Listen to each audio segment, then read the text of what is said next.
West Coast flavor, okay? Then you got the morning shift with Zaire. He comes in and does interviews, plays a lot of great music, and of course, videos and news you can use, right?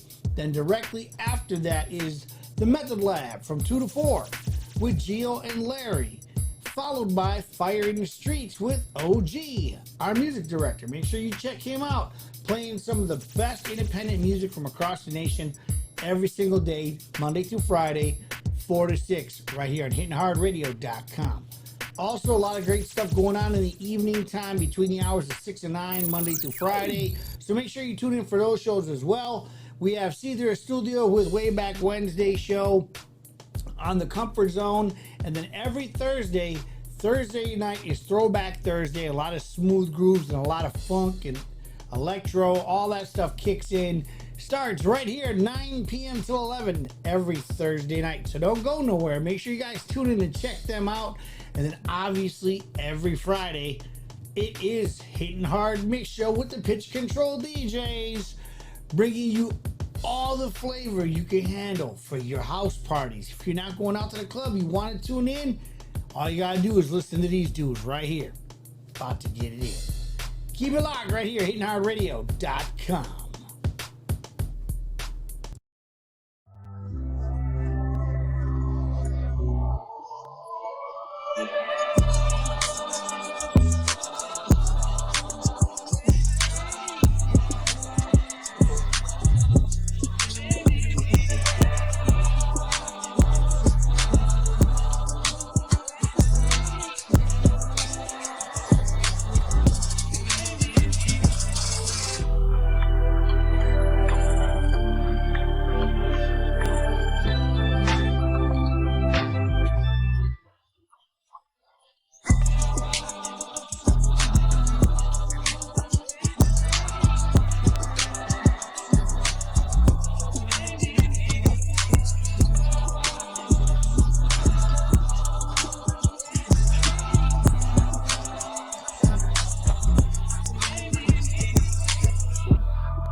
How did you get so good at that? I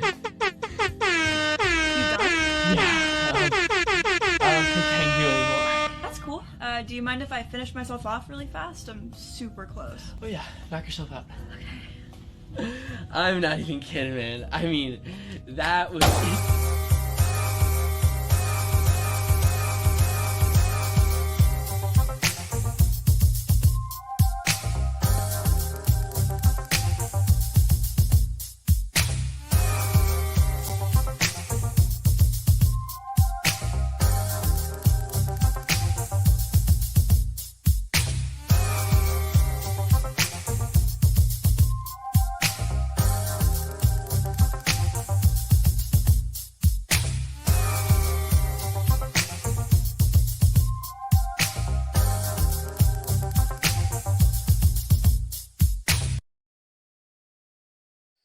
Yes, yes, yes. Give yourself a round of applause. We've made it. We've made it here to the Method Lab. The METHOD fucking lab. This here is fucking Toxic Tuesday. Let me get my shits out before we tank this episode. It's gonna be a very toxic one today. Very, very toxic. If your pH balance is not balanced, well, this is the episode for you. Because fuck them all. In the spirit. Kamikaze today. I am. The cream rises to the top, Larry. Oh, you're going macho man? We're having one of those moments? We're going promo for promo? Yes, we're going promo for promo. Let's go then. I brought my necklace. I feel promo bullish. Oh, man. What's going on, man? What's going on? None. Just Another sweating, wonderful. Your nose are flared. It's another wonderful day in the neighborhood. Don't sue us, Rogers Estate, for using this slogan. He's long gone. He didn't take it with him. I don't Bada he'd bing, be bada mad. boom. No, he He'd wouldn't. be mad. No, he I wouldn't. think he likes it in any moment. I think he would have my 6 right now with his sniper rifle like he did in Nam. If you guys didn't know that, Mr. Rogers have seen brains splatter and hearts go blam. And he's made sure that people can't go fishing no more in his Nam years as a very decorated service member. So salute to the Rogers estate. You guys created a true one, a real one that we honor here. Because not only did he play with puppets, but he turned people into puppets. One shot at a time. I wonder if he ever shot somebody in the ass with a pretty high sure. caliber rifle. I don't. Well, the ratio of shooting someone in the ass back then was pretty hard. Unless he was one of those guys shooting people that were running away. Oh. But then that wouldn't make him Mr. Rogers. Unless it would Yeah, make it him would've. Mr. Rogers.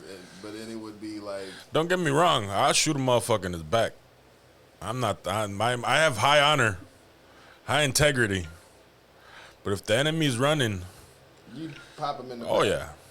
yeah. Why would I give him a chance to come back? Look at this guy. Fuck him. Look at this guy. Fuck him. Look at this guy. I was raised by Robert De Niro.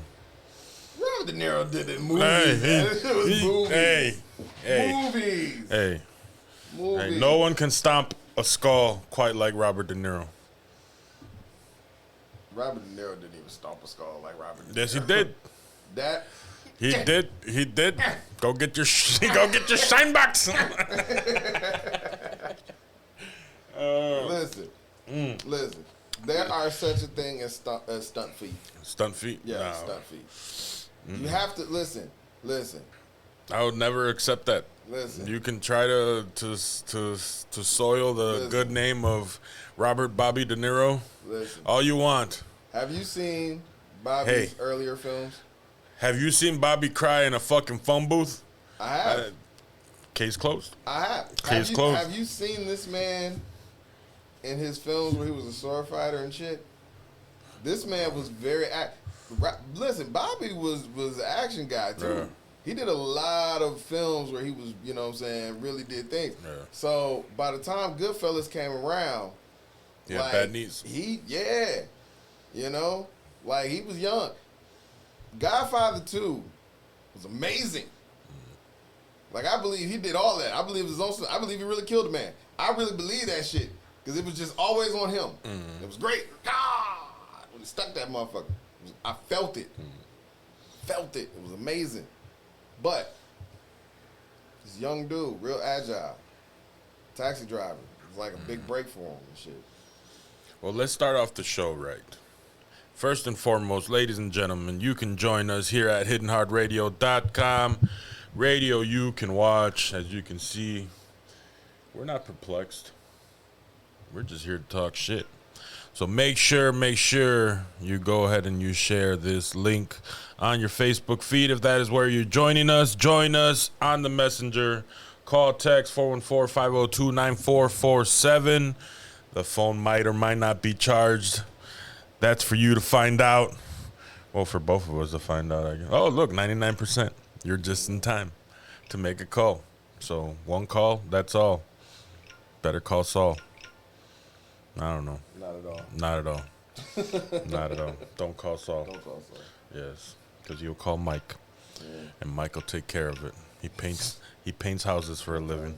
That's a lot of Yes, but this is the Method Lab. This is Toxic Tuesday. Shouts out to all of you that join us on a daily, weekly, monthly, yearly basis to hear all of our shit, all of our good shit, bullshit, dog shit, turtle shit, bird shit, rabbit shit, all of our shit. It comes in different sizes. That's what I'm trying to get to, in different shapes. And some days it smears, and some days it just sits there, and it festers. But not on Tuesdays, because Tuesdays is the day that we purge our souls to the toxicities of life. And I just got out of the movie theater watching Thor, Love and Country, or whatever the fuck it's called. And I feel a certain type of way. Because, I don't know. I thought it was good. I don't get why people are complaining about it. They were complaining the fact that cancer played a big role in one of the lead characters. And I don't know. I'm just over all of this hoopla about crying about shit. But yeah, Tuesdays. I don't know. I'm just spitting them out there so you can catch and join me in this conversation. But as you can see, Larry is over there sharing to all of our groups that allow us to share. So we appreciate you groups and the administrators that allow us to share on your platforms and allow your constituents to join in the toxicity that is our today and our yesterday. And someday, all our troubles will go away. You know, unless you're a nameless beetle that gets popped in the street, because his troubles didn't go away. Yoko Ono is still around. Oh man. Oh my goodness, man. You think the Beatles? Well, they're already big as fuck, so that's not really a valid question. Beatles? Yeah. Do you think their longevity would have been as long if they didn't pop fucking John Lennon? You think they would be as big as like a Aerosmith or as a Rolling Stones? Obviously they were in their time, but you think if they would have let good old John live, he would have tanked the band with Yoko Ono and their See, legacy? See, the legacy was always intact. I think that's the thing. I think I know what you're getting at, and what you're trying to say is like big in their time. But you gotta understand, the Beatles are big in every time. Like that's. I think the question. I think what you're trying to say is like, instead of that analogy, like say for example,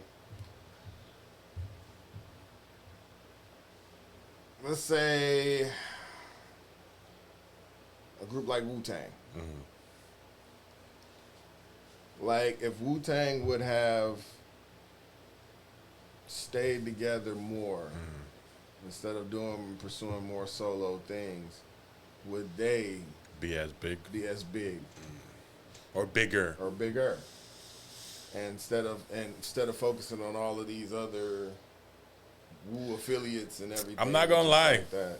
I'm not gonna lie. In high school, before we met, I used to beat up Wu-Tang fans. I used to go around because I was Cash Money till '99 into the 2000s. You know, What did that have to do with being a Wu-Tang fan? I don't. At that point in my life, it meant something. I just really didn't like the Wu-Tang fans at the high school that I was at. They were of the white variety Oh. that were secluded into cul-de-sacs and had a loving parents at home that used to let us do drugs and other debaucheries. So I didn't feel it was authentic, and I wanted to test them. So I would put my fist through their face. And they realized that not only was the Wu something not to fuck with, I as well was in that demographic. I think the Wu would be proud of that. Yeah. But I really didn't know shit about the Wu. We've talked about it on the show. You know, there's been, you know, my music catalog kind of expanded once we met. You know, so for me, it was just, you know, a little bit of culture vulturing, and I just needed some practice. Yeah, it's cool. What was the first Wu album did you listen to? When I've always listened, obviously through radio back in that time, you know, you would listen to the radio to see what was new. So whatever was on the radio, so you had your Method Mans, the ODBs, you know, whatever mainstream. At that point, it was mainstream, but it wasn't mainstream what it is now, where they would play the same 5 songs over and over again. You know, you would get a little bit of variety. I know, but I'm just saying. But like Woo Woo album, Like when I you- knew about the 36 Chambers. I knew that they all had their own, you know, discographies that were dope, but official one was Yeah, probably like the when one you put with the headphones on, like you put it on, you were that- just like, and you was like like listen to the first whole full thing. song that I probably listened to was that album where it was like, what was it, with the Gravel Pit, where they had that song on it. Oh, So that's when I was like, okay, well that's who the Wu-Tang is. But that was already, right. that was like them coming back together, Right. you know. So that was that Wu 2 album. Yeah. See, that's the one that really gained like the really Yeah. big following because it was a double album, and by then like they had all these songs and it was just flooding everything. Yeah. The first time, listen, when I first heard about the Wu-Tang, I was a fan of Outkast and the Dungeon Family. So I listened to Goody Mob. I was listening to Witch Doctor. I was listening to Outkast and Organized Noise. And I was up on that music. You know, I just loved it. I loved the way it sounded. It was soulful. I was listening to fucking, what was that, WWE fucking albums and shit shit like was kinda that. dope. Because anything outside of that was the devil, according to my mother. What? Yeah. My mother was, Oh my God. she was trying to keep me out them streets Shit. by any means necessary. With the Attitude album? Yeah. Oh God. Yo, Terrible. that, yeah. Oh. Yeah, like I would try to listen to like house music, just instrumentals, like nothing, not even like house music, like just instrumentals and shit. Like that's the devil music. You gonna join a gang if you listen? I was like, what the fuck? All right, I guess. Fuck it. Let's go to the junkyard.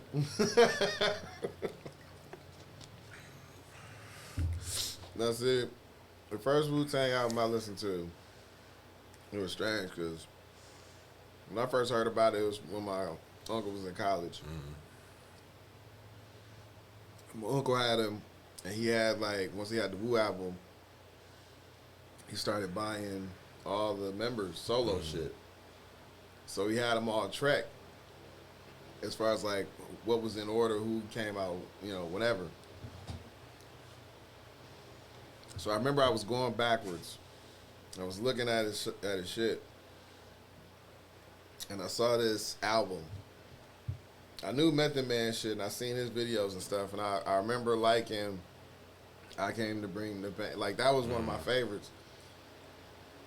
And my uncle had played the METHOD, and I thought that was on his album, but it wasn't. It was on the Wu 36 Chambers.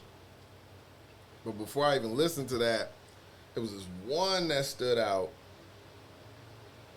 because I think at the time the box was on television and shit, you know, on regular TV. And I go by my grandmother's house and in my grandmother's houses, and me and my cousins would be watching the box no matter what. So that'd be playing in the background, and we'd be just chilling, talking, roasting each other, playing video games, whatever, playing chess. Some would be smoking, whatever, and we'd just be having fun. And Brooklyn Zoo came on by Old Dirty Bastard. And the first time I saw that video, I remember just like, what the fuck is that? Like, the whole style was bananas, the video was crazy, and this nigga looked nuts. And it was crazy. He had this whole facial expression and the twisted up hair and everything, but he was just killing it. And I was like, wow. And when they interviewed him and stuff, and they showed the picture of his album cover, I was like, I think my uncle got that CD. So when I went to my other grandmother's house, he had this den in the basement and stuff where he had this music. And I went looking for it, and I remember he had it, and I put it on, and I played it, and you could plug your headphones on and just listen to it and shit instead of playing on the speakers.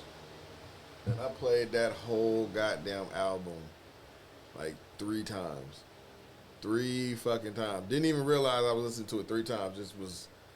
Just listening to it, just vibing to the whole thing. It was a complete album to me. And I was like, wow.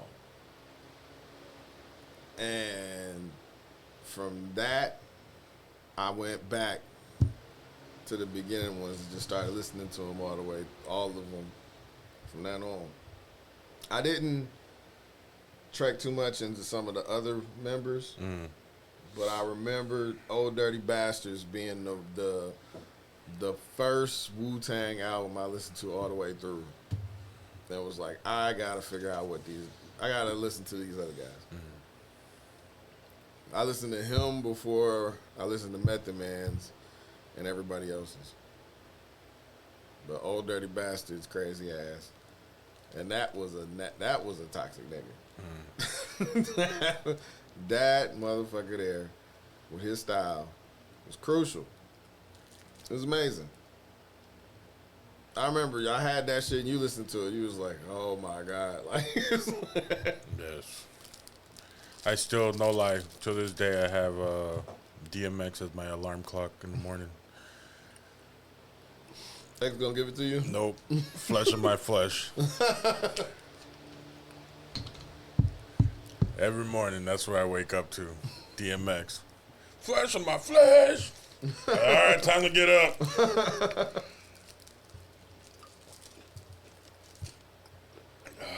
That's funny. It reminds me of my youth. When I was a young, spry guy. You know, we talk about being in the youth. It's weird. We sometimes reflect. A lot of us, when we look at our kids, we can't help but reflect. But even as single people, we reflect. We think of easier times. We think of earlier decisions. Like, I hate when people say, don't look back. No. You're going to do that anyway. You have to look back. Because sometimes you went over places that you shouldn't have gotten over. Yeah, you made decisions that you shouldn't have made. Yeah, you made choices you shouldn't have chose. But at the same time, you've gotten over humps that you shouldn't have gotten over. You made it over cliffs that your ass should have crashed in. You've danced in toxicity many, many, many times over. Some of you sons of bitches are nasty enough to dance with the devil in the pale moonlight, and I'm not pointing any fingers. I'm just saying, some of you did.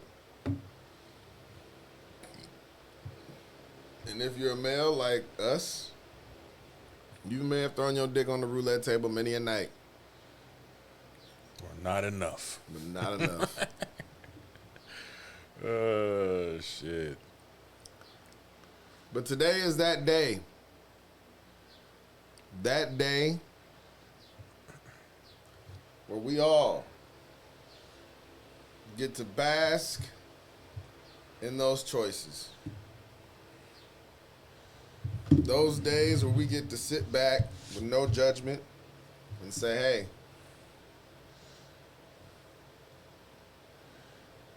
I took a chance and I'm still here. I took a risk. I lived a little. So what? You live and you learn, but I'm still here. It's funny. I've been asked this shit so many times. Even when I'm on this mic, they be like, how do you do that so easily? Like, you make it look easy. You're always smiling and shit, It's the nerve damage in my eyes. Nerve damage from the twitch in my eye. It was funny.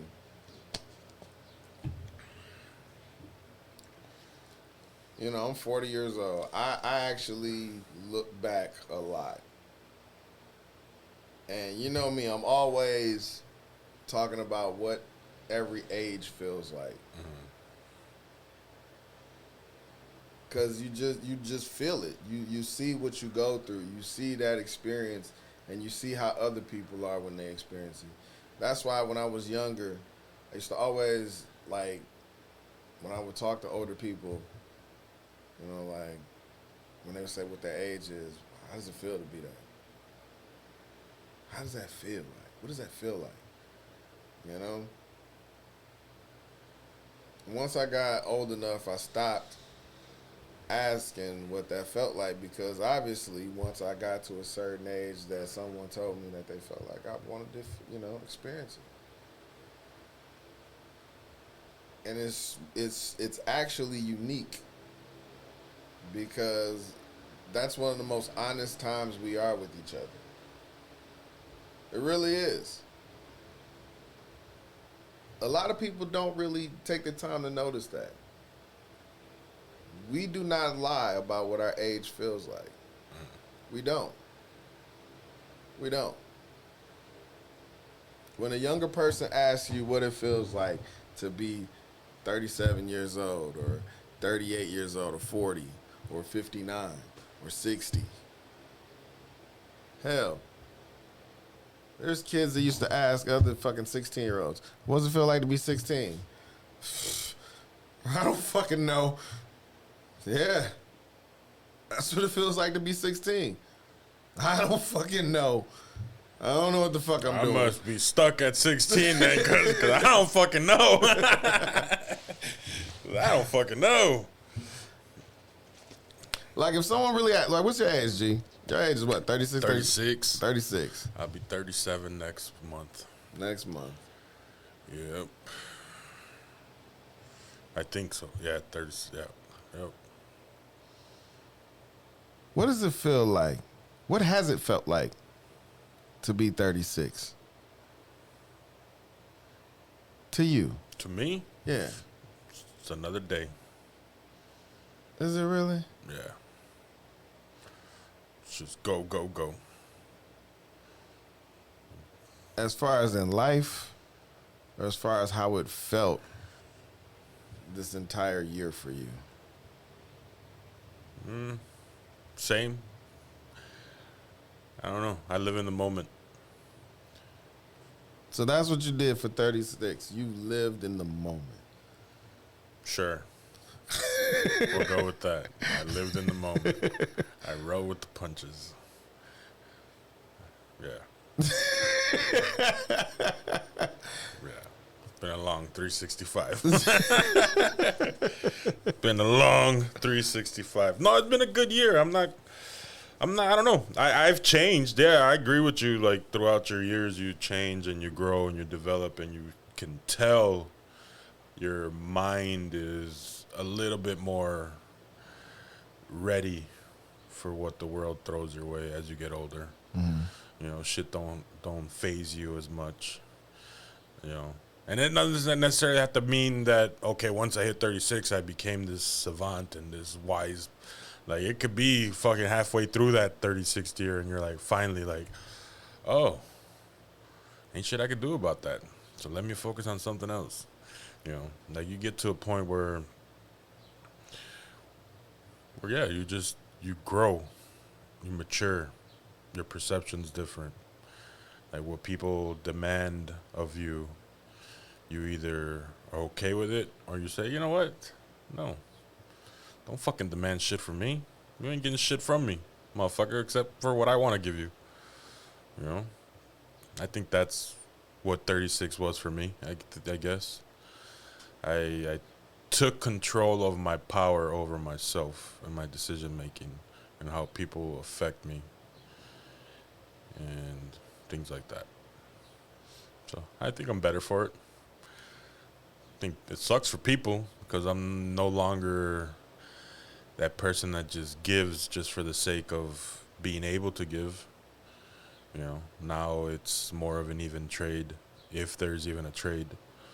You know, like I'm not here to fix people's problems, just like I don't expect people to fix my problems.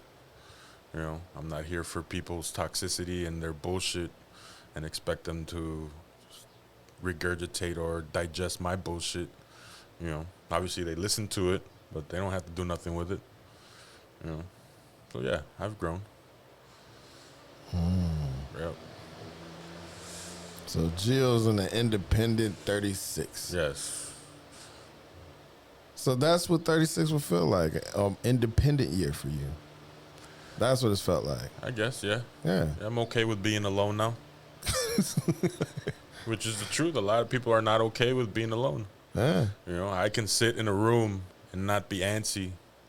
I can sit in a room and not, you know, expect somebody to communicate with me. Mm-hmm. You know, that's a major plus because we're so used to being around people that you're always looking for validation. You're always looking for that connection. You know, and that's where you lose yourself. Because when you connect with somebody, you're trying to figure out what that balance is. Mm-hmm. You know, so I don't know. I don't know. I'm a different breed, I'm told. Mentally, just I'm different. I'm like, oh, well, it works for me, so what the fuck you trying to say? You know? That's what I said. When you ask someone what it feels to be the age, it's the most honest question. You can't help it. It just the way it feels just comes out. And that's towards everybody though, because the majority of people when they ask me, all they're gonna get is like, can't complain. It's a great day. Keep it moving. What do you want? Stop asking so many questions. But see, that's the thing. You gotta know how to ask it. You gotta know how to ask it. Because you came up, how's it feel to be your age? No. When it's a genuine question, because when a kid asks you something, they genuinely want to know. And when someone asks you and you know they want to know, it just, okay, well, you know what? Look. I don't like your fucking face, guy. Look, okay? Those doughy eyes, I'm going to tell you. All right, look. Watch out for chicks like this, okay? Don't go to Miami after dark. All right, look, this is why. This is why you don't buy tickets to Thailand. Okay, this is why you don't do this. You start just giving them all this wisdom of what it feels like, what your experience was. Because you know this is what I went through. This is what it is for me, goddammit. All right? I'm gonna be straight up with you, goddammit. Right. This is what it is. I have shell shock. Okay? It's rough. It's rough. It's fucking rough, It's okay? rough. It's rough around the edges, and once you get closer to the center, it gets rougher. 25 is all. Once you're going up 25, it's very optimistic. You got some potential, and then 25 is like, whoa. You have this energy and stride in you, but if you're not where you're trying to be at, there's a fall off point of where there's an interest level out of that option because they're always going younger. And then you realize, oh, wait a minute, I'm not considered younger. Wait, what? What the fuck? I'm supposed to have what? What? Right. Oh shit, what? I was supposed to do what? And then it becomes a race against time. Trying to catch up. But then you have dreams, you have aspirations, you have ideas now. Now you have this knowledge of things that you've seen in the past, and now you realize what your expertise is, and you start going for it. And while you're going for it, you begin to see other opportunities. And you go for those opportunities. That's why you see basketball players end up venturing into businesses. You see artists and rappers that venture off into clothing, fashion, acting, and all these other things. your passion becomes a gateway for something much bigger. It's always like that. And that's what you do when you find your way. In your 30s, that's what it is. 30s, from 30 through, I want to say from 29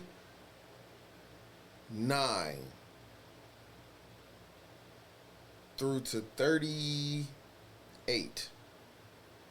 That's what it is, finding your way. You go through changes, things that you used to do in the past you don't do anymore. Things that you used to seek comfort from are no longer your comfort level.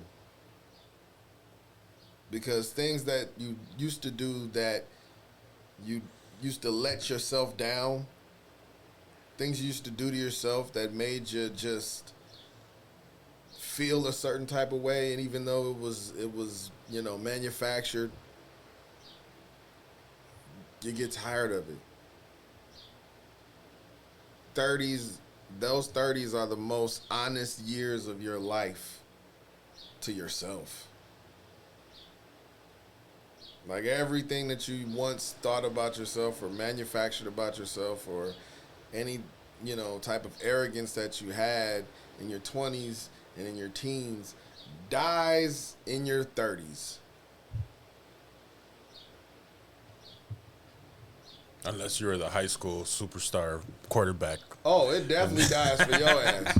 Oh, it dies for your ass real quick. Your 50-yard toss turns into a 25 and a pulled rib. Humbles you real quick. What used to be a free shot for you every time you came in the bar becomes my dad went to your school. He was there. Right. That'll be $25, please. Right. He said he fucking hates your guts. He said you never paid for a drink or drugs once. And he found out you fucked my mom. I think I'm your son. There'll be a DNA test in the mail. Right.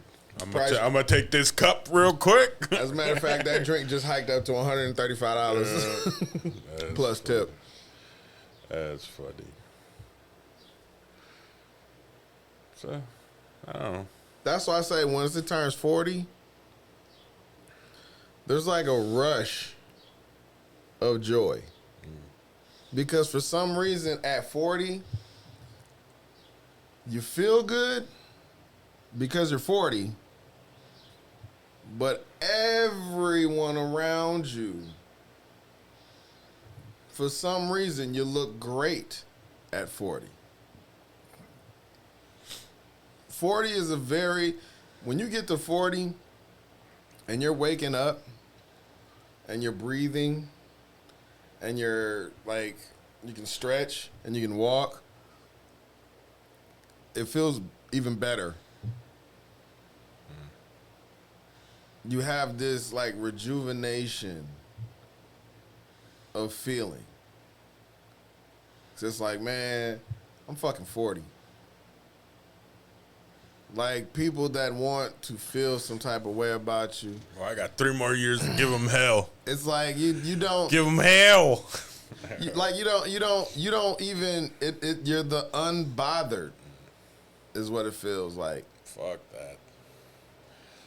I ain't got no time to feel unbothered. Cause you're 36. But I'm talking about when you get 40.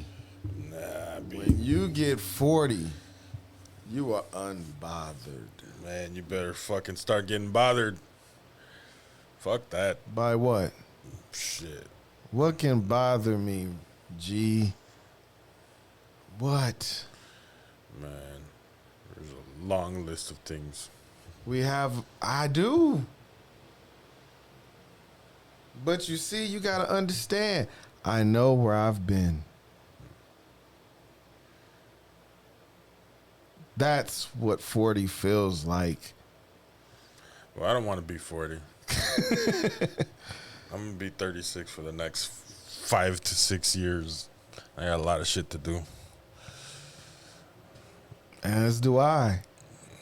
And yet, at 40, you know it's getting done. Because like I said, when you're 40, you've seen I can see it though. things. From where I'm at now at 36 and my foreseeable future and the plans that I have ahead of me, I can definitely see 3 years from now being able to be unbothered by life's happenings in some regard. I could foresee that. Right now, though, Of course nah, not. B. Even if I was 40, I couldn't be 40. Put that on a fucking Hallmark card. You say so. You say so. You see,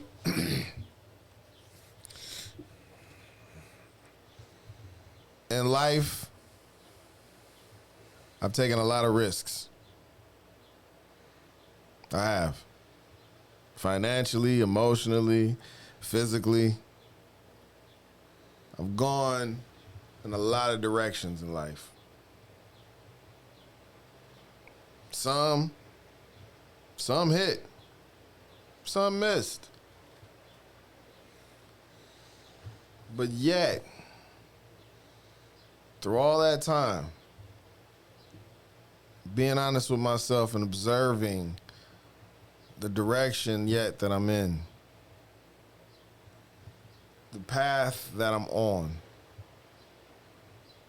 the things that I've managed to accomplish in life, outside of here and here,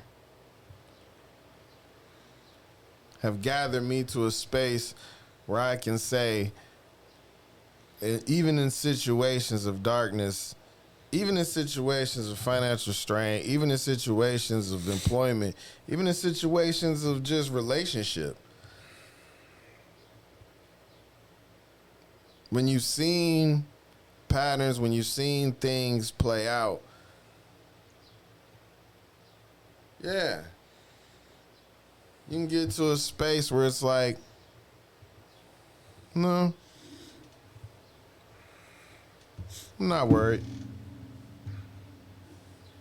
Knowing what you're doing, knowing the path that you're on, knowing what you're capable of,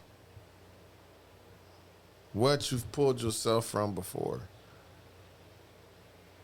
knowing the situations that were just the direst of dire, and you sat there like, I do not want to be me tomorrow morning. Yeah. 40,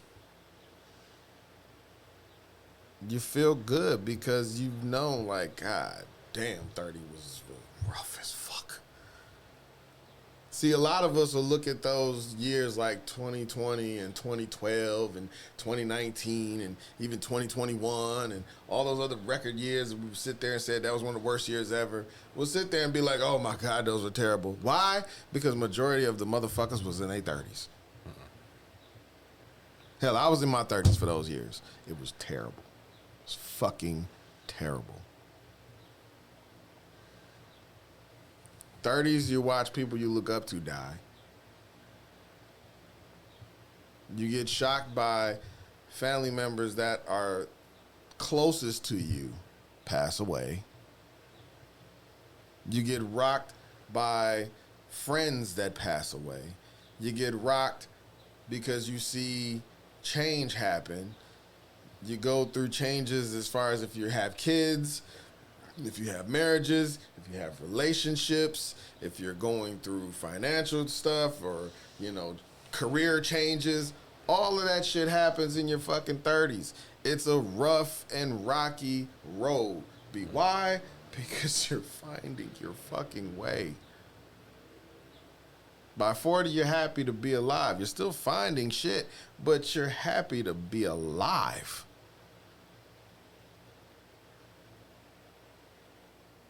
And you can look back and say, you know what? I did some fucking crazy shit. I was toxic as fuck. God, I'm glad I got that out my system. Yeah, I still got some toxic shit on me. I still have my picky ways. I still laugh at people who say fuck them kids. Even though I have one, I love mine. But I understand because there are some kids that's out there is like fuck them kids. I may not personally be somebody who dips my dick in every single thing that moves.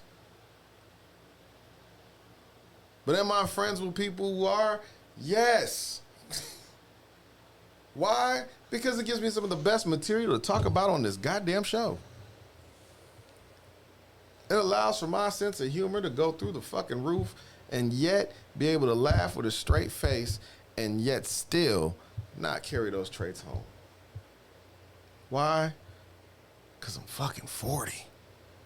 I wanted to live to be 40. Somehow in your 30s, you choose something. You choose life at some point. Because it's like a plane. You're flying this son of a bitch, and someday it's going to run out of gas at some point. And you're going to drive this motherfucker, and you just don't know where. But you got to figure it out. And I guess that's part of the journey. And you wonder to yourself, why the fuck am I flying this goddamn plane? Why can't I put this bitch on autopilot like everybody else? Because nobody's on autopilot. Some people have it in their head where they want to go. Some people trying to figure it out. They know where they want to be. They're trying to figure out how to get there. I was one of those people. And I was one of those people that was like, I'm going to get there, but I'm like Denzel, I'm going to roll it. I'm going to fucking roll it the whole way. Watch.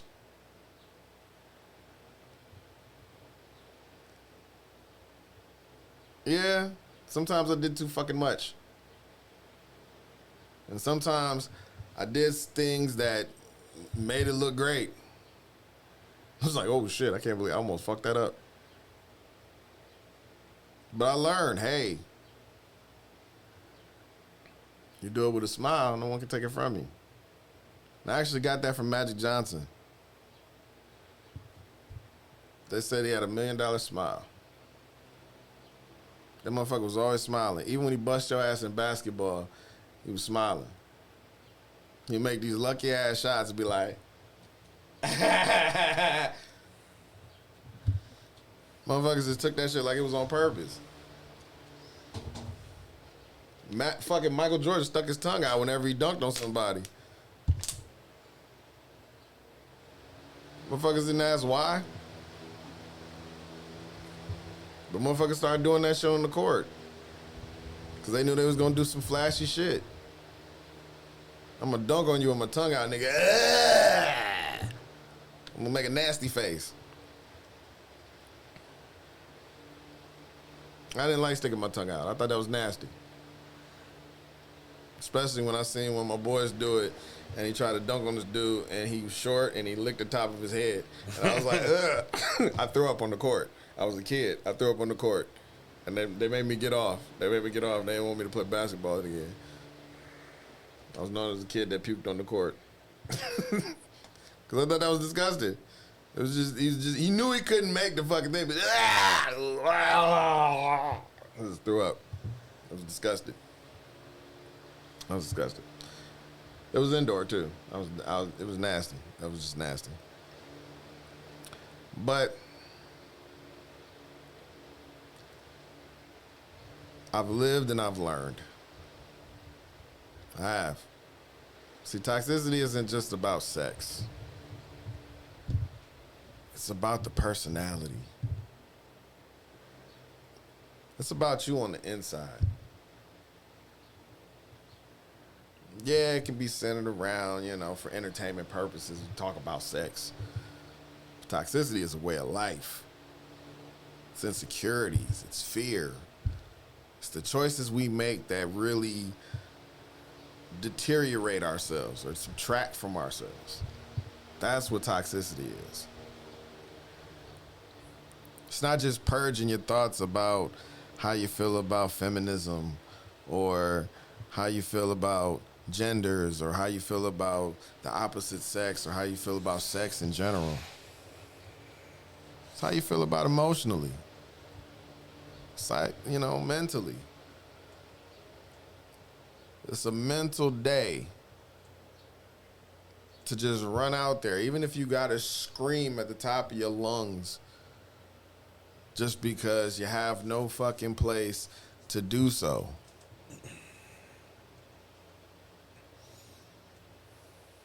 It's a place where even if you have a moment where you can say, you know what, I'm not okay. I'm really not. I'm in a dark place. And I'm not saying like on a suicidal note, even though if you do feel that way, you have the space to do so. Especially here. But even if you're in a space where you're just like, I really don't know where the fuck I'm going. I don't know what the fuck I'm doing. Especially on a Tuesday. A toxic Tuesday. That's as toxic of a thought as I can think of.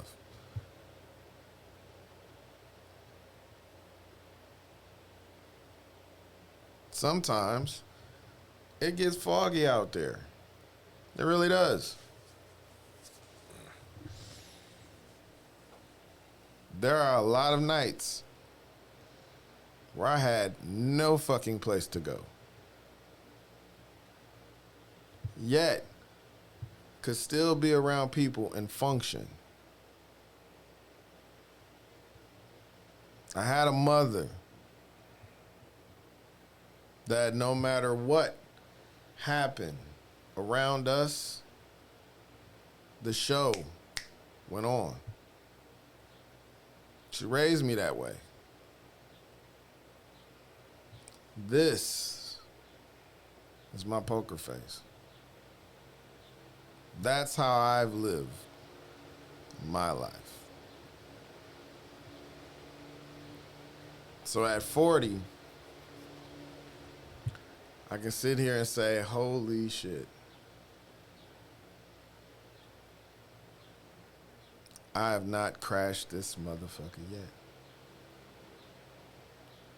Yet, my path is clearer than it was in my 30s. For me, 37, it started to clear up. 38, there was some hope. There was some hope. I somehow had some GPS.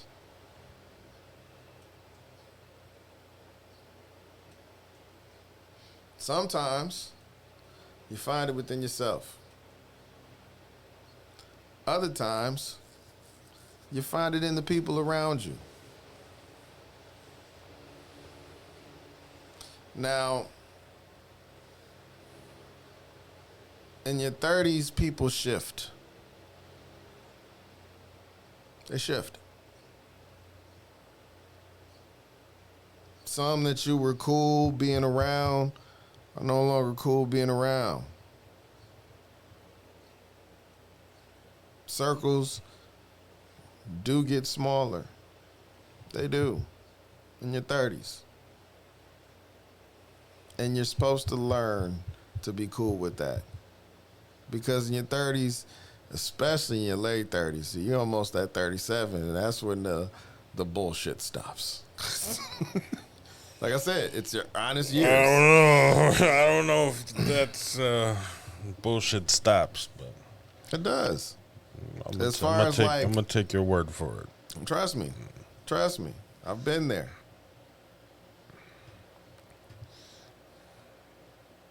Once you turn 37, so you're already starting to clean house. I'm 36. Because shit's real. Shit's been too real. And you're sick of it being too real. And 37, it's still going to be real. But you're going to be the one holding those reins because you're cleaning house. By 37, that's why I say the bullshit stops, because you start to get control of this plane. See, it always feels like it's a fucking nosedive because for some foggy period of time, you're just like, oh, God, I don't want to fly this motherfucking plane.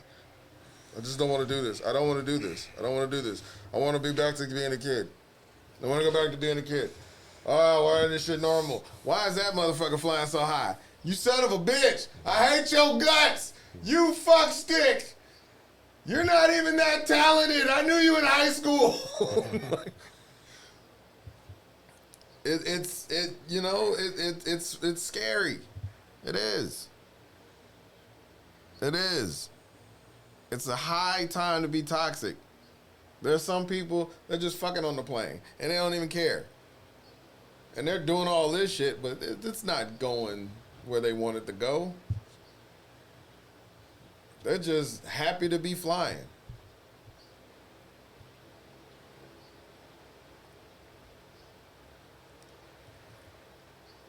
There's a period of time that's coming up for you where you're going to grab control of this fucking plane. You're going to be like, all right. You're going to have your Harrison Ford moment. I don't know what haircut you're going to have. I'm thinking you're going to do this shit because it's looking short. So you're just going to do this shit. You're going to be like, all right. Wipe the fucking sweat out your glasses. All right, you son of a bitch. I don't Taking like my you. shirt off. Right. I don't like you, and you don't like me. We're going to fly this motherfucker. We're going to crash, you son of a bitch. But you're going to do what I say. It's like, you're going to have this moment where you're going to get control of your plane and you're going to fly this motherfucker wherever the fuck you want. And then, should you decide at 40 to barrel roll this motherfucker, you're going to feel okay with it. You know why? Because you did it before. And at least this time, you'll be able to say, I think I can make it this time. Made it the worst. And at least this time I know where I'm going. Why? Because you decide to take the fucking wheel. So here's, I guess, my expression of thought for anyone going through a Toxic Tuesday today. Whether you're young, you're old, you're my age, Gio's age, my daughter's age. I know if you're not my daughter's age, you shouldn't even be watching the show. But in case No, you you are, should. You should. but in case you are, You should. in case you are, this may not make sense Throw it to in your you. parents' face. This may not make sense to you, and if you do throw it in your parents' face, you might get slapped. Yes, You or might get slapped. kicked out. Right. And Like, that's your since fault. Since you know everything, fly your ass out of this motherfucking house. Kick your ass out. Don't hit us up till after you're 40, though. Right. You figure it out.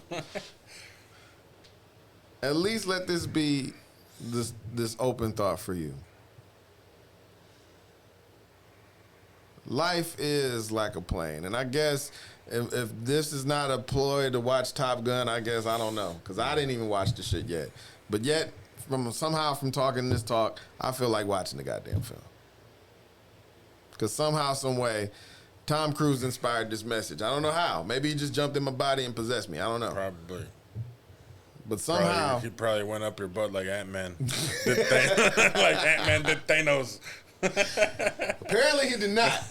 He should have. He should have, but he said he actually. You know what? They actually brought that up at Disney, and he fucking made a video about it, and they in one of the rides.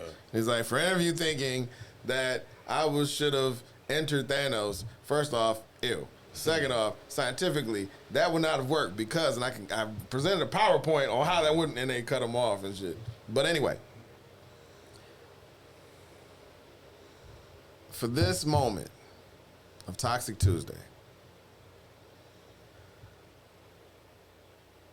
focus your energy, your heart, your mind into flying your plane. This life is your plane. And it can go wherever you want it to go. It really can. And it may seem like it's hard to do, but the only reason it's hard to do is because we make it hard for ourselves. Yeah, you're not perfect. You're not. Could some of you be psychopaths? Yes. Point them out. You psycho. But it's when you bottle that shit inside of yourself. When you really hate yourself. That's when you start to become this toxic person that doesn't quite have control of your plane. That's when you let the plane fly itself and you're just doing whatever the fuck you want to do. I need to take this fucking plane to a fucking sun tanning machine. Pale as My shit. pale ass arms. Look at him. I'm dark as fuck. I am. From Dallas, man, I was, woo, that sun was baking my ass. But I loved it. I loved every minute of it. Yeah, I don't know. I don't know how I feel. I guess it must be my youth. My youth. You're getting there. But I agree with you with the sense of, you know, when you do I do feel like I have control and of my. if you're a man, embrace the gray. Oh, yeah. Embrace the gray. Don't die that shit, brother. Don't die that shit. Don't die that shit. Do not manufacture the gray. Let that shit come in. Yeah. Let it come in. Listen. It works. I'm telling you. It's better that way. It's better that way. I have a few hairs that turn gray and some turn white. They be like, you gonna change them? Nope. Nope. I'm gonna let them do it naturally. Naturally. It just peppers in. Trust me. You gonna have one of them streaks. Right? It'll be like fucking. Doctor Strange. It'll be like Doctor Strange with a fucking streak in my hair. I'm telling you. I'm already there.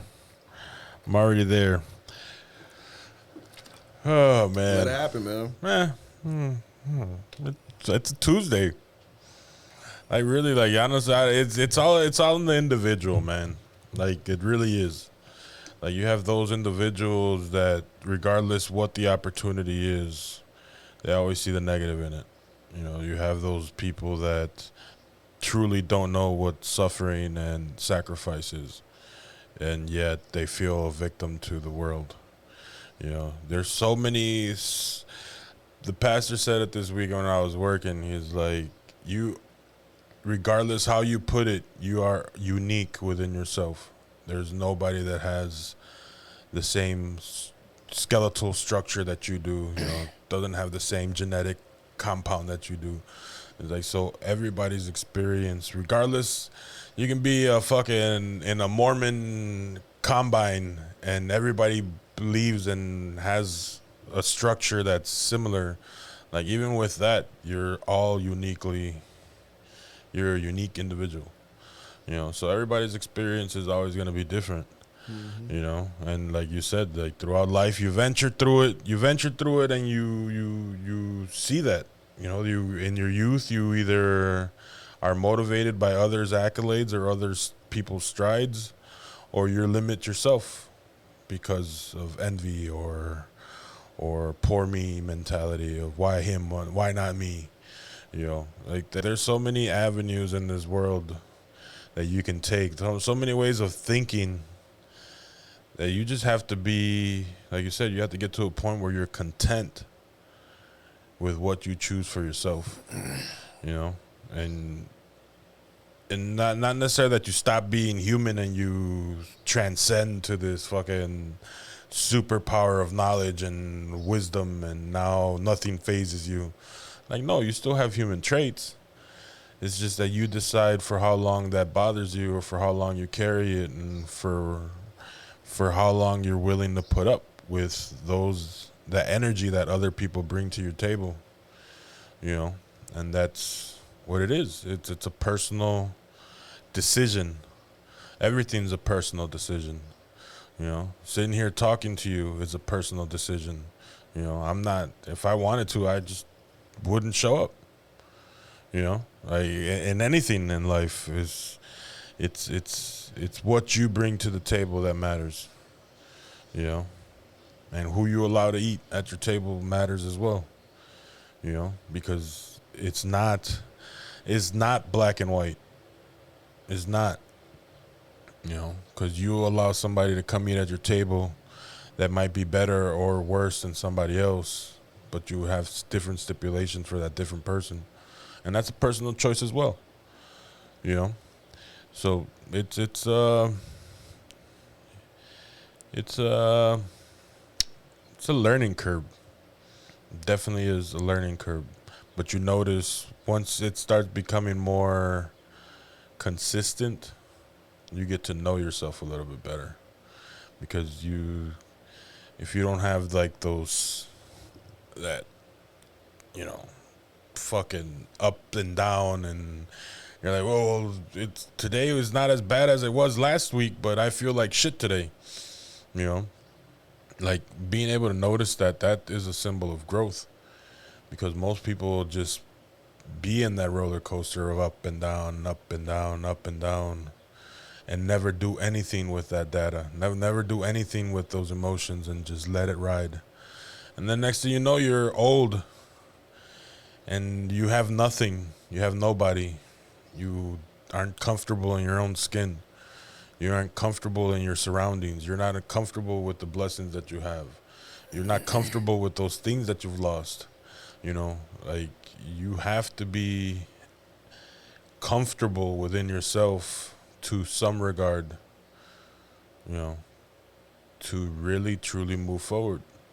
I don't want to be fucking 50, 60-year-old and have a fucking list of things that I wish I would have done, you know, or hanging on to shit that happened to me when I was 20, you know, or still reminiscing about shit that went wrong in high school, or what my dad did or didn't do for me. You know, like, who wants to be that? Who wants to get to the end of the road and just have just this whole bunch of shit that you can't take with you anyways? You know, it depends on what you believe. If you believe in a purgatory and you have all this shit on you, well, guess where you're going, buddy? You got to go sit your ass in the corner, put all that shit on a table and rifle through it to make your way to where you want to go. And if you don't believe in shit, guess what? You carried that shit to the last second for no fucking reason. You know, it's like, you gotta live in the moment. You gotta be happy with who you are. I feel I'm happy with who I am. Life ain't perfect. You know, life ain't what I perceive it's supposed to be, but it is.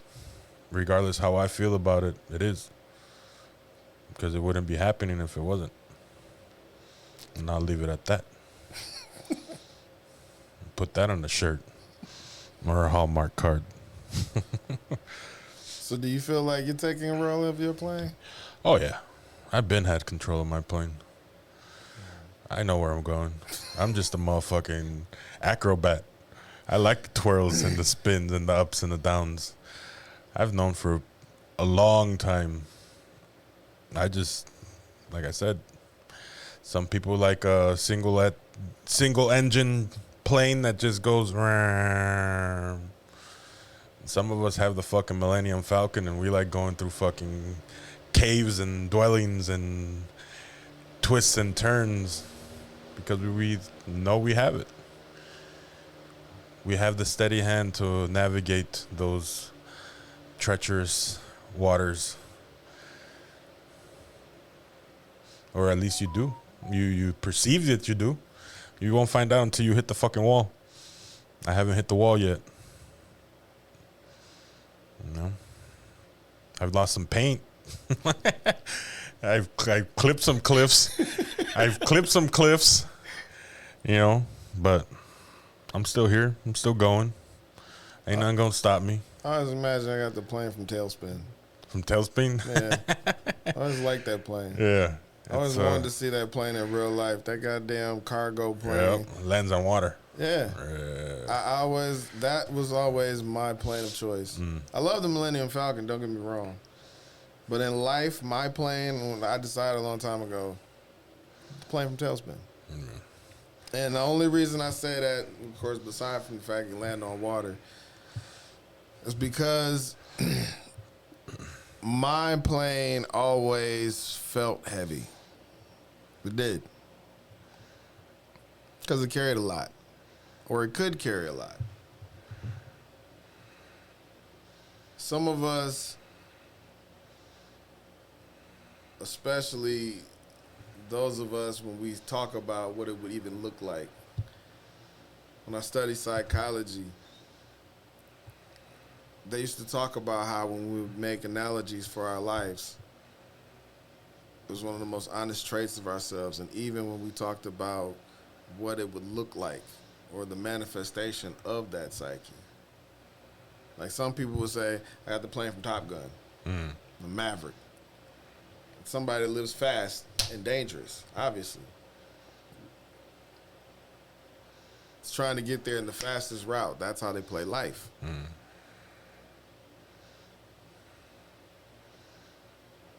When I say the plane from Tailspin, it's a heavy plane. It's obviously a plane that I atone with saving a lot of people, being able to save a lot of people, being able to carry a huge load of things. Always smuggling to get something out, always doing the dangerous route too, but it always saves the day and it can land anywhere. Anywhere. On land and on sea, even in treacherous places. A plane that I can take anywhere, as long as I had gas and fuel. That was the only thing with that fucking plane. If you had some fucking fuel, cool. Just don't run out of gas. Don't run out of gas or this motherfucker's useless. And sometimes they always ran out of goddamn gas. This motherfucker carried a lot of gas. I'm the Millennium Falcon. Now, Because I'm always ready to go. But you see, In the dire moments. When you need it the most. You said the Millennium Falcon, which we know you got to kick that motherfucker to get it. It's all good. It's all good. That motherfucker's jump start. Life kicks, bro. Life kicks. Giddy up. Your warp speed goes out. That's cool. But it still saves the But day. it still saves the day, and it's always on point. And it doesn't carry much. Nope. It's a small plane. Only what matters. It's a small plane. Very small. As far as what it can carry. It can carry 2 droids, a Chewbacca, that's like 2 people. And the droids, that's like 4. That's like 2 apiece. And then 3 people. That's it. That's it. But it's better manned by 2. All it needs is 2. Yep. Me and my good old boy Maxie. That's it. My Chewbacca.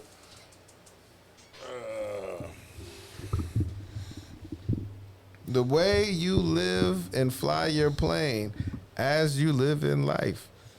Your plane, you said it yourself, is the Millennium Falcon. Maxie is your Chewbacca. The Millennium Falcon does what? Gets people where they need to go. If it needs to be for specific missions, it's ready to go. Even if the warp speed is out, or the engine is puttering, or if the cannons don't work, it'll get you where you need to go. And I'm the only guy that can fly it. Me and my Chewbacca Maxie. My Wookiee. Yep. My co-pilot. Excuse him if he tries to hump you. Sign this NDA, as a matter of fact. Right. Because it might be him or me trying to help you. I don't know. Depends on the person. You see what I'm saying? That's why I say, man, fly your plane. You know it. You said it yourself. The way you vision in life, even from a kid, the childlike, when you see the Millennium Falcon, it inspires you. It's a go-to fucking plane. Not gonna lie, I would like to shoot out some fucking planes out the sky. There's certain planes that I would love to shoot out the sky. And the Millennium Falcon, right? Of course. Yes. Like my landlord. And that bitch of a motherfucking property manager. You racist bitch. Is she white? Yeah. Wow. You know she fucking smirked and giggled when she told me that legally they can raise my rent up by $300. And just because they can, they are. Wow. She literally, I can see she was saying it with a smile. And she thought it was funny. This is how they get people, man. They push you out.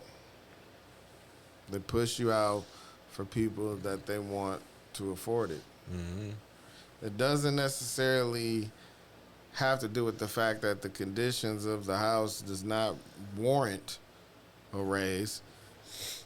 Because you live here, you know in the city what conditions are supposed to be. Mm-hmm. But someone from out of town, they look at that, that's like, oh, this is even better. Mm-hmm. So the quality doesn't necessarily need to change because the quality, obviously, what we're used and accustomed to seeing or accustomed to or used to, saying we're supposed to have these things in order for it to be this price. Out-of-towners, on the other hand, they're like, this is great just the way it is. I know somebody will pay top dollar without even having to fix a nook. Mm-hmm. Toxicity. Yeah, you just can't let that shit get you, man. You can't. That ain't new. We're going on August. August is our power month. That's when all shit hits the fan. Man. If the last 5 years have been have taught us anything, it's that going into August. August is when shit hits the fan. This is the whopper. You know, it's where the year. It's like the sweeps. It's like the sweeps. Like you know if the show's gonna keep going or if this is your last episode or right. your last season. August hits and it's like for some reason someone tells them sweep the leg, right. And you know it's coming. You know it's coming. You just don't know when. Yep. You're blocking. You sit there. I got this thing booked up, and next thing you know, pow! Evicted. Oh, motherfucker! It's where life hits you with the biggest wallop. Especially and sometimes it doesn't always hit in August. Sometimes it hits in July. Sometimes it hits in June. Sometimes it hits in November. It'll carry into August. Sometimes it's like wow. It's like John Mayer said. Gravity has taken better men than us. There's so many people out there in this world, in our communities, walk outside the fucking door, that literally have no control of their plane, no control of their environment, no control of what even realm they're playing in. And you just have to be forever grateful. You have to be forever grateful to be in the know-how, to have the mindset to at least put up a fighting chance. Because if you don't, and you let shit if you're that fucking meme of the white girl when her boyfriend was getting beat up, with her hands up, or the fucking caveman SpongeBob, and you're just, like, you have to be forever grateful of where you're at and what your capacity is, because you could be far worse. You could be that person that just lets everything happen and blam. There's nothing left. There's nothing left, and that to me, I think that's what carries me over. Who I am and how I am. Like, I'm forever grateful for myself. That's why I say I'm happy with myself. I'm not perfect. I have things I have to work out and kinks and shit. But my Millennium Falcon has fuel cleaner, and my engine runs smooth at all times. And I'm good. I'm good with the way my mind works. I'm good with the way my heart works. I'm good with the way my soul is. I'm good with the way. He even sells it like Han Solo. Yeah. I was like, I am. Like, I'm legit. I'm happy. I'm happy with myself. Like to be 37 and go through all the shit that I've been through, even in the last 3 years, breaking my feet, you know, be living, not necessarily in the streets, but being out of a home through that process, being evicted, you know, for shit that's out of my control, you know, losing shit that I've worked so hard to have, credit score, vehicles, houses, you know, to be able to build a company, lose a company, you know, to be able to come into a company with Eleazar and the radio station. You know, like, you have to be forever grateful for that you're able to put yourself in. Because anybody else, you know, I see hundreds of people walking across in front of our studio that show that shit'll crumble you, shit'll break you, shit'll, you know, will leave you in a place where you just destitute, where there's nothing. There's nothing for you to pull from, you know, and that's not me. So for me to dwell on shit as it happens, yeah, it bothers you. Yeah, who the fuck wants to pay an extra $300 in rent? You know, who? Nobody. But you have to find the angle to it. You have She to says you have to do this immediately? I have to sign the new lease by the 27th. Of this month? Of this month. So they gave me 10 days. You should, what? 10 days to sign the lease. Oh, wow. To agree to the new terms of so. You know what you should do? I have many options, but like I said to somebody I was speaking with online, I will not fully say everything that I'm capable and willing to do.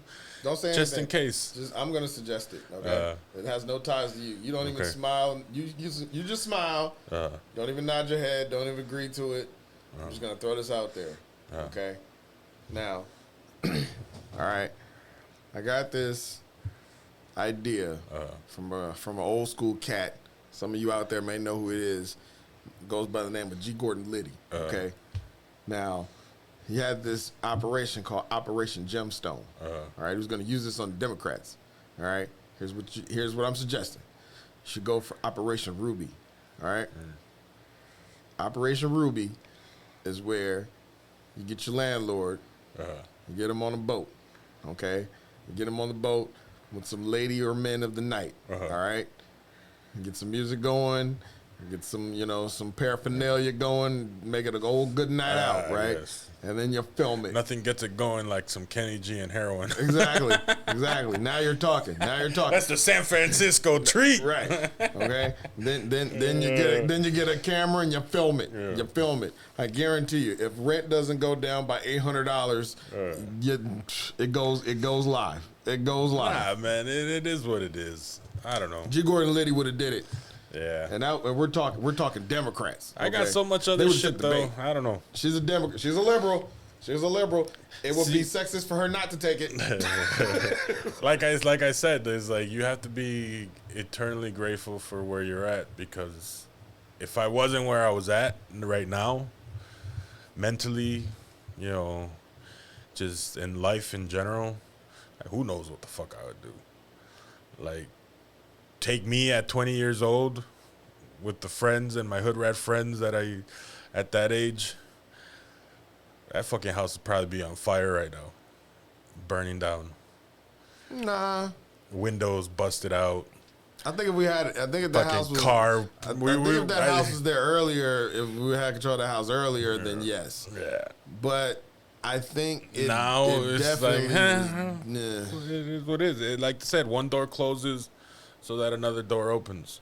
That's a very important approach to me. It's I really don't look at negative things in life quite so negatively as I used to. I just see them as opportunities for something new, something different. Who knows? And like I said, I'm flying my own ship. So wherever the fuck I want to land, that's where I'm going to land. You know, I can either stay where I'm at and just be okay with it, or go look for something better, something different.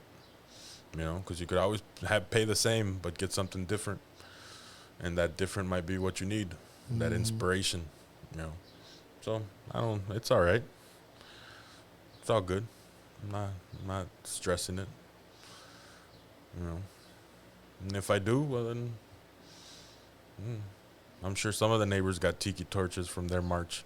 No, Jesus Christ. That's why I like my water duck. It flies, it goes, it gets where I need to go. But most importantly, we live different lives, though, Larry. Of course, we live man. different lives. Of course, but here's the same thing. We both turn the same ages, though, don't we? Yeah, that's fine. That's what I say, man. I'm okay I with see doing the clouds. I'm okay with doing a 10-year bid. I'm okay. I'll come back in 10 years. 10-year bid. In 10 years, I'll be okay. I saw a meme for R.I.P. Tony. What was his name? From The Sopranos. He passed away this week. The one we played the clip. Yeah. Tony Sicilia. I forget how to say his last name. But there was a meme from The Sopranos. It was a 2-picture meme, and I think it was Michael Imperioli. He said something to the notion of, you ever feel like everything you do was set up for you to fail and nothing good was ever gonna happen to you? And Tony's response was, yeah, nothing ever good ever happened, and everything you say is right. So what? You know, and that meant something to me because, you know, there's so much things that can happen in life, so much things that do happen in life. So what? You deal with it. You deal with it, you move forward, and you figure it out. And what age was he? He was like, shit, at that time, probably like 50. But he was playing a guy that was in his 40s. Because that's how they look at it. So what? If you was sitting there telling them they raised the rent, yeah, big deal. So what? Suck a dick. You tell that bitch to go fuck herself. That's pretty much the energy. Because that's how you feel. Yeah. That's what it is. Hey, man. Who is it? Yeah, I just got out of jail. Who is it? Who isn't getting out of fucking jail? So what? Exactly. What are you going to do? Just deal with it. Bada bing, bada boom. Bada boom. Don't faze me. That's what 40 feels like. And it's because you've seen the worst. You've seen what, at least what you feel like has been the worst. Not from just yourself, but from other people. Because everybody's, no matter what you're flying your plane, you're always going to see somebody else flying theirs. I mean, what the fuck are you smiling about? You're the same age as me. What the fuck are you? Fuck you. You live in my neighborhood, you cocksucker. What are you so happy for? You know, you have that notion. When the fuck did they start dating? Like, you're gonna look at other people flying their plane. So somehow when you're 40 and you see somebody flying their plane, hey, looking good. I didn't think I expect to see your ass still flying, you motherfucker. You doing something right. You raggedy bitch. You raggedy bitch. Your ass in the big crash. How you doing? We gonna make it, ain't we? Oh, shit. That's why I say people sit there and be talking about some, man, I hate looking back. I don't. It shouldn't bother you. It doesn't. It shouldn't. Looking back doesn't bother me. Shouldn't bother you. If you're not looking back and sitting yourself, God damn, how did I pull through that? And asking yourself, holy shit. The problem is when you turn around Exactly. and you're flying the plane backwards. Exactly. Because you get, God damn it, look at passenger in seat 12. Let me see if I can do that shit again. Like, no. Like, no, just glance back, bro. Just glance back. Just glance back. That's it. Just glance back. Your plane is gonna be able to fly with other planes. Some people may abandon their plane and jump into yours. Hell, sometimes Your plane has to dock with their plane because they need fuel. It happens. Not me. I sealed that port. On the Millennium Falcon has no refueling wing anymore. Nah, B. We'll Blue Angel it side by side. You ain't hopping on or taking any of my motherfucking fuel. Nah. Everybody has that moment where they make that choice, whether we're flying together or you're jumping on my plane, I'm jumping on yours, whatever. Sometimes you can Blue Angel that shit, like you said, and fly side by side. But that's life. And like you said, you can look back, just don't turn the fuck around. People have to fly their plane. And if they choose to get off of your plane, or if they choose to go in a different direction, that is their choice. It's their plane. They fly wherever the fuck they need to go. There's nothing that says that they can't fly back. I say they can't fly back. I say, man, if you leave my airspace, don't come back. Now, you could say there will be weapons drawn if you fly within 20 feet of me. Now, that's on you. You set those ground rules. Yeah. You set those rules wherever you are. But just remember, you set those goddamn rules and you stand on it. Oh, yeah. You stand on it. And you better have gunners ready. Because they will fly back. Click, clack. Click, clack, motherfucker. That's another thing. When you're 40, that's when you see those planes and stuff. Hey, you still up there. Because most of the time, motherfuckers are like, you alive? 40? Like, oh, you're flying for Spirit now. You're 40? You're flying for Spirit now. Spirit is all your 30s. Your 30s is all Spirit. Your 30s is all Spirit. You don't pay the premiums for none of that shit. And you missing everything. Airbags, flotation device, the fucking air mask, all that shit. Because you ain't pay the extra $5.99. You just didn't. You didn't. You didn't click the premium. Once you start in your 40s, now you go on Delta, American Airlines. Shit's still, it's still overbooked, but, at least you're still getting where you need to go. And it's a little more luxury. You may be able to watch movies this time while you're flying. Like, you might, if you choose to. But you're definitely listening to music the whole way. The whole way. Because now you're starting to develop your taste. You start to find your groove. Some people move through, talk radio and stuff like that, and they're able to just be in their function and set themselves up when they want to work solo, or when they want to just be focused and goal driven. Me, I like music in my ear. I like having the music to focus to me. And if I'm listening to a playlist that I'm grooving with, hell yeah. A lot of times if I'm listening to, Hidden Heart Radio, I'm like, bet. They in the move. I can do some shit. But if I want to pull some inspiration from myself, I got my own playlist and stuff that I pull up, and hey, now I'm in my mood. Now I can get some shit done. And I listen to music to do everything from emails to editing to even talking on the phone. It's weird. It's weird. But I'm in my groove. And nothing disturbs that. So it's like people that comes around, it's like, they'd be afraid, like wondering, like, do I approach? Like, hell yeah. Hell yeah. I'm a multitasking motherfucker. I can talk while editing. I can talk while downloading shit for the show. I can talk while listening to music while talking on the phone. Like if I'm not comfortable with it, I'll let you know. Wait a minute. Because I want to give you my undivided attention. But most of the time, I'm multitasking. And I'm comfortable with that. I'm comfortable in that mode of doing that. In the 30s, I was just like, just don't approach me. I want you to feel uncomfortable around me, goddamn. Life is hard right now. Fuck you. It's very unapproachable in my early, mid-30s. Fuck that shit.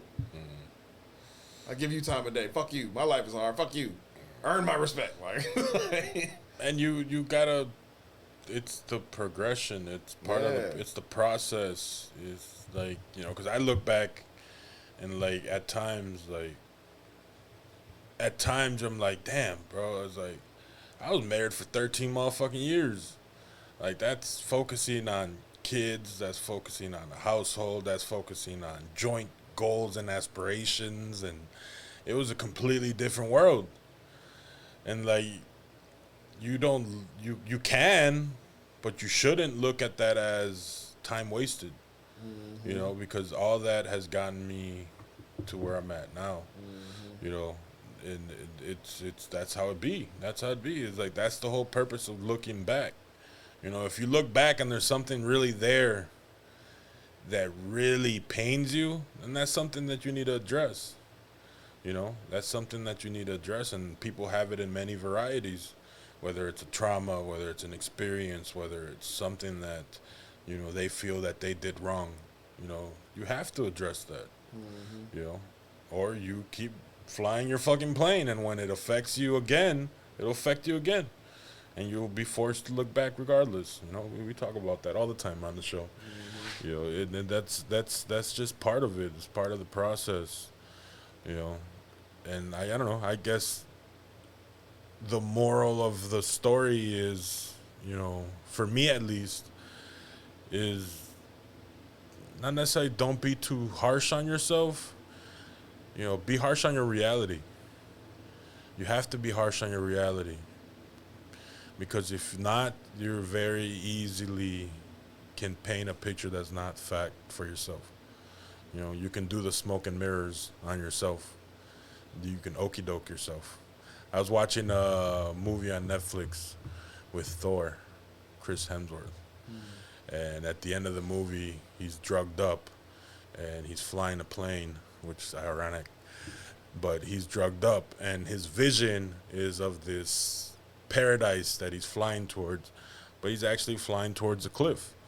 You know, and his character was the bad guy in the movie, so it resembles this analogy of you're able to fool yourself into think you're doing good, when in actuality you're not being real with yourself and how you're living your life, and you are in a bad position.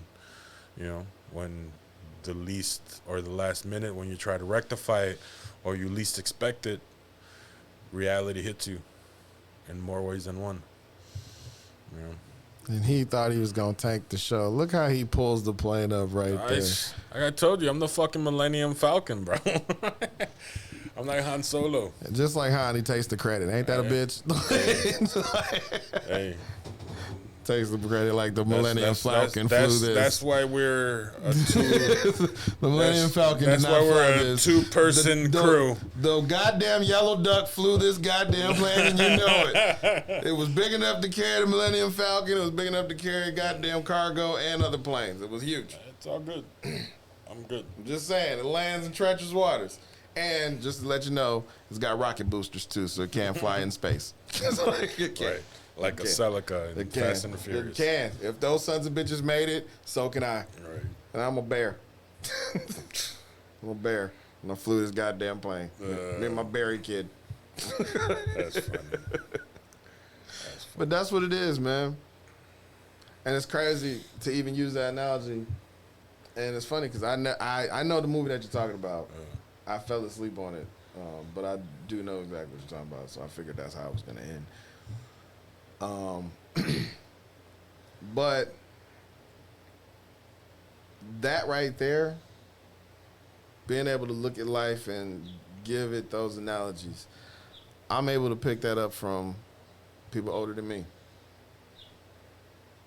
Because they look at life and they have so many other analogies for it. Some more toxic than others. But I just drew off the fact when you was like, take a show. I was like, hey, planes. Because life is like that. And I've always felt like that is, to me.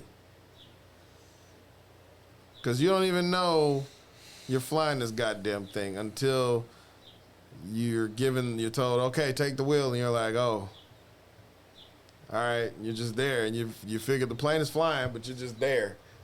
You're like, all right, I'm grown now. It's time to do some grown shit. All right, Where the drinks at? Let's do some shit. Hey, what you doing?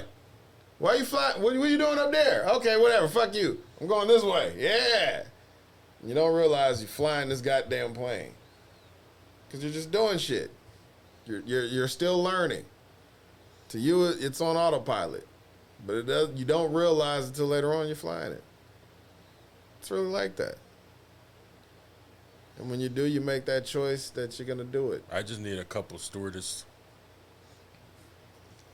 Some planes would fare very well with stewardesses, which are very, very important to planes all over. I'm just saying. And let me just say, like, a very underrated profession, by the way. Stewardess. It's a very underrated profession. Like, they make planes and plane rides just that much better. That much better. For the passengers and for the pilots. Mostly for the pilots. Especially for us pilots. We could use stewardesses all the time. Before we go, I don't know how much time we got. 15. 15 minutes? Okay.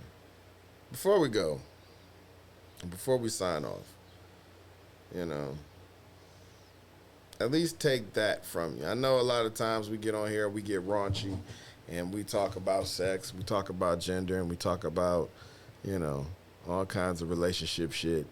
But it's important that people understand that. You know, it's more than that. It's more than, you know, relationship shit that's toxic. Sometimes it's us inside. Sometimes it's our feelings. Sometimes it's our insecurity. Sometimes it's our fears. Sometimes it's our anger, our jealousy, or our rage, or our vengeance, our gluttony, or our sloth, our wrath, whatever the fucking Bible says, or whatever these, you know, those mantras that really, you know, degrade us. Those things are toxic too. And we have to remember that. We carry that stuff with us, and sometimes it's like a parasite. It can leech on to other people and drag them. And sometimes you got to have that moment where you can purge yourself of that too.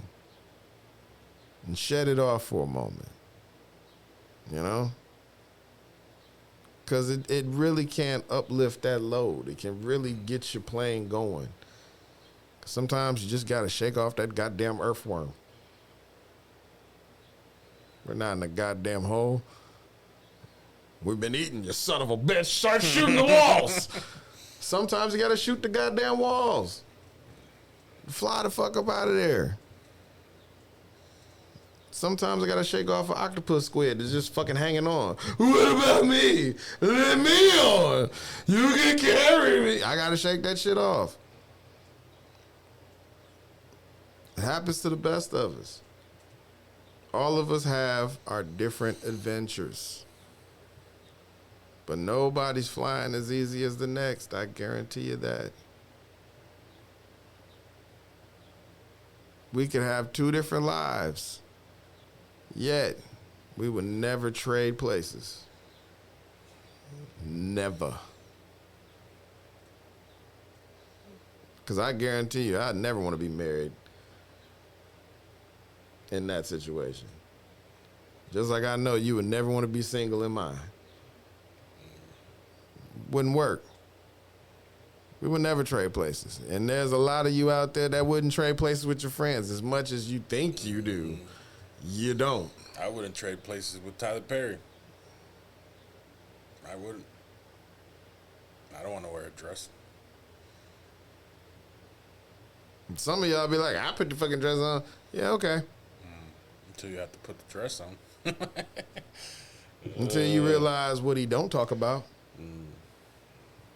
Then you had to go through that. See, money can hide a lot of shit. Money talks. When you go up a couple $100 million, you ain't got to say shit. They come find you to snap a picture.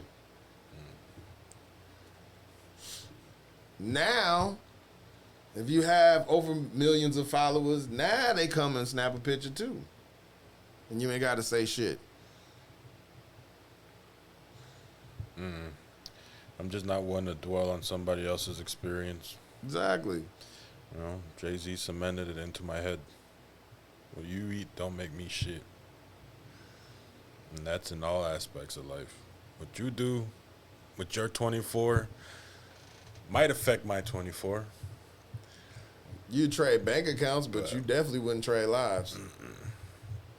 Nah, You wouldn't. Let's be honest. I don't trust anybody with my plane. Be I honest. don't.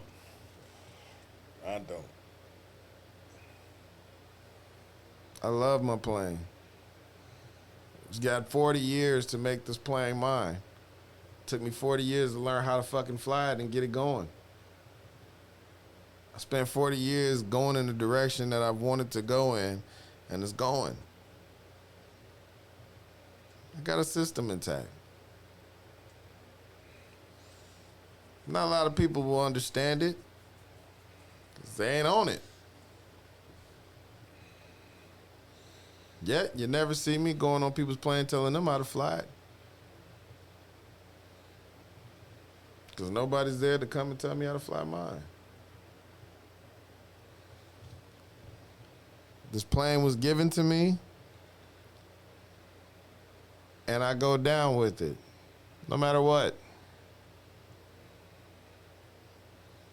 And as long as I know where I'm going,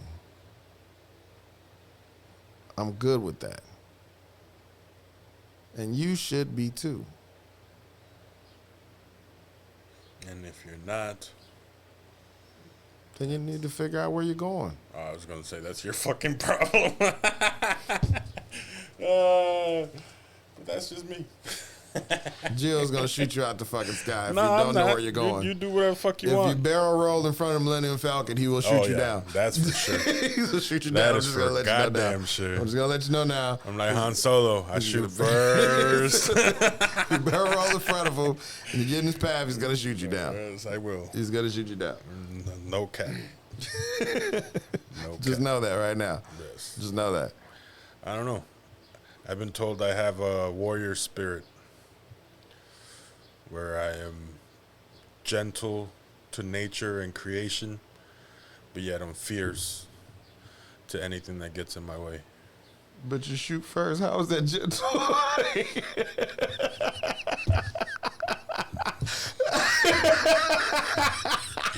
That's the fierceness in me. You're fiercely gentle. Fiercely gentle. Some people like to be choked. Some people like to be hit. That's like fucking. That's like Mel Gibson showed up on horse to his wedding, and he pulls out a mace. Bah! Congratulations. You have to, man. It You have trots to. off. Yeah, that's what it be like. That's what it be like. Like I'm understanding. I'm capable of many things. But if you fuck with me, deal with it. I don't know. I don't know what else to say. Jill just wants all the smoke. He said, "Fuck it, I'll deal with it. I'll shoot you first." I do want all the smoke. You only die once. Oh my god. Well, there's his toxic thought for today. Toxic. You wear it. You wear it. You are who you are. You are who you are. Would it be better for me to sit here and bullshit the people that listen to us and tell them it's all fucking bells and whistles and fucking cupcakes? No, this is me. I'm cool with it. Well, there you have it, folks. Go listen to Joe Budden. If you want something fake, go listen to Joe Budden. Ah, damn. Well, there you have it, folks. For those of you out there that tune in and share, we thank you so much. Make sure you share this episode too as well. Yeah. This is great dialogue. And if anything you pull from this, share it amongst your friends and family. Yeah. Anyone that's trying to figure out life, share them with this. Hit them with this episode. I feel like somebody out there may do something with it. Yeah. So if you're out there and you're sharing, thank you so much. For all you out there that continue to love and subscribe to us. Thank you. Share with your friends so you can follow the Method Lab chat group page and tune in to also some of our other friends and affiliates like my man Sire Williams of the Morning Shift MKE, and also for Fire in the Streets with OG, which is coming up next as well. You know what I'm saying? So that's going to be fire. So make sure you guys tune in. I think it's to Twerk that. Tuesday. It is Twerk Tuesday. It is Twerk Tuesday. So, you know, it's Twerk Tuesday. So go and get them hips it's nice and loose. It's going to get ratchet. It's going to get real ratchet in here. I can't wait. Yes. It's going to get crazy. That's one thing about me. I don't mind being PG friendly, but there's certain times I like to be ratchet too. Yes. I like the ratchet shit too. I like the ratchet shit too. I love a twerker. That's my toxic thought too. I like twerkers. I don't know why. I just think I don't know. I was just, I think it's talent. I think it's talent. I appreciate a good twerker. I appreciate twerker. I appreciate people I appreciate women who know how to do pole tricks and shit like that too. It's always fascinating to me. I feel like they're in tremendous shape. Shout out to the actress who plays Mercedes in P Valley. It's fucking phenomenal. Yeah. Just attacks the pole like crazy. Yeah. The whole staff at Exoticas. Oh man. And all the Heartbreakers. Round of applause. And what Round of else? applause. On the Borders and Silk Exotics. You know what? And here's my another toxic May your thought. bounty be plentiful. I would love stewardesses that twerk. I would love stewardesses that twerk because I play music on my plane. I do play music on my plane, and some twerk music may come up. Yeah. It may come up. Yeah. You know. One in room. Stay All in right, shape. ladies and gentlemen. So on that note, we're going to end the show. Thank you for coming and joining us here at the Method Lab on this very glorious Toxic Tuesday. And if you think we're full of shit, well, comment. Let us know. Fuck your plane. Yes. Drop a location. We'll see you in 10. But on that note, stay tuned for Fire in the Streets with OG Gotti coming up next. For now, we are out. Catch y'all mañana. Later.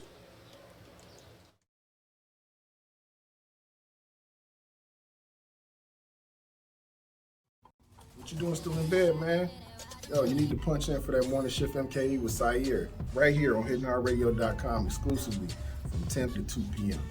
Check it out, man. You're missing out.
Wood on the beat, wood on the beat.